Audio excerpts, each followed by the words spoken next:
আসসালামু আলাইকুম। কেমন আছেন সবাই? অনেক দিন পর আজকে আমি আপনাদের সাথে একটি রেসিপি শেয়ার করছি। আজকে আমি বানাবো বাচ্চাদের জন্য ফ্রুট গামিস। যে কোনো ফল দিয়ে আপনারা এটা করতে পারবেন। আমি এখানে একটা আনার নিয়েছি, আর এটাকে ঠিক এভাবে করে কাটার চেষ্টা করবেন। এতে করে কিন্তু একটুও রস কেটে পড়বে না। খুব সুন্দর করে এখন আমি এটাকে ছিলে নিব। এই তো বিচিগুলো আমি এখন আলাদা করে নিয়েছি। এটাকে আমি ব্লেন্ডারে করে জুস করে নিব। এই ফ্রুট গামিসটা কিন্তু বাচ্চাদের জন্য অনেক পুষ্টিকর আর হেলদিও বটে। কম বেশি সব বাচ্চারা এটা খেতে অনেক বেশি পছন্দ করবে। খুব সুন্দর করে আমি ব্লেন্ড করে এখন আমি এটাকে ছেঁকে নিব।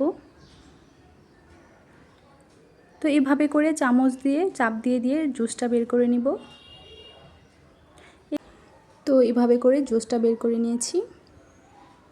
এখন আমি চলে যাব এটাকে চুলায় জাল করতে। এখানে একটা প্যান নিয়ে নিয়েছি, আর এর মধ্যে আমি দিয়ে দিব এই রসটা। আমি একটু মেপে নিচ্ছি যে এখানে ঠিক কতটুকু পরিমাণ জুস হয়েছে।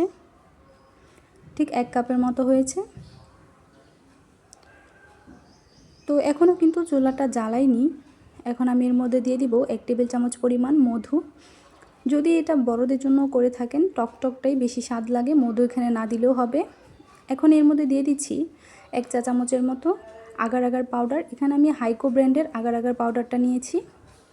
তো আপনারা চাইলে কিন্তু হাইকো ব্র্যান্ডের আগার আগারটা ইউজ করতে পারেন। হাইকো ব্র্যান্ডের ইস্ট, আগার আগার পাউডার সবগুলোই অনেক বেশি ভালো। আমি এগুলো ব্যবহার করি। তো আগার আগার পাউডারটা দিয়ে এটাকে খুব ভালোভাবে নেড়ে চেড়ে জাল করতে থাকবো।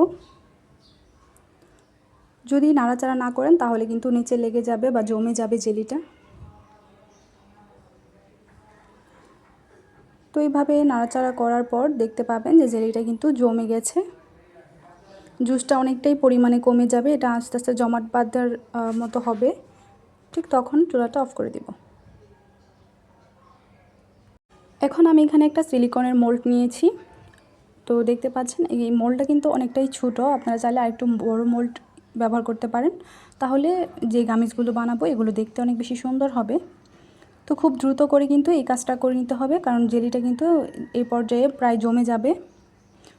গরম থাকা অবস্থায় কিন্তু এটা ঢেলে নিতে হবে। তো ঠিক এভাবে করে আমি করে নিয়েছি। এখন এটাকে আমি নর্মাল ফ্রিজে রেখে দিব প্রায় 3-4 ঘন্টার জন্য। এই তো আমি ফ্রিজ থেকে বের করে নিয়েছি। যদিও আমি অতটা সময় রাখিনি, তবে আপনারা এতটা সময় রাখার চেষ্টা করবেন, তাহলে জেলিগুলো অনেক বেশি শক্ত হবে আর অনেক সুন্দর হবে। এই তো এখন আমি উঠিয়ে নিচ্ছি। তো এইভাবে করে কিন্তু সবগুলো গামিজে আমি উঠিয়ে নিব। এভাবে কিন্তু বাচ্চাদের জন্য বানাতে পারেন। এগুলো খুবই হেলদি, বাচ্চাদের অনেক বেশি পছন্দ হবে। তো আজকের রেসিপি এখানেই শেষ করছি। ধন্যবাদ সবাইকে।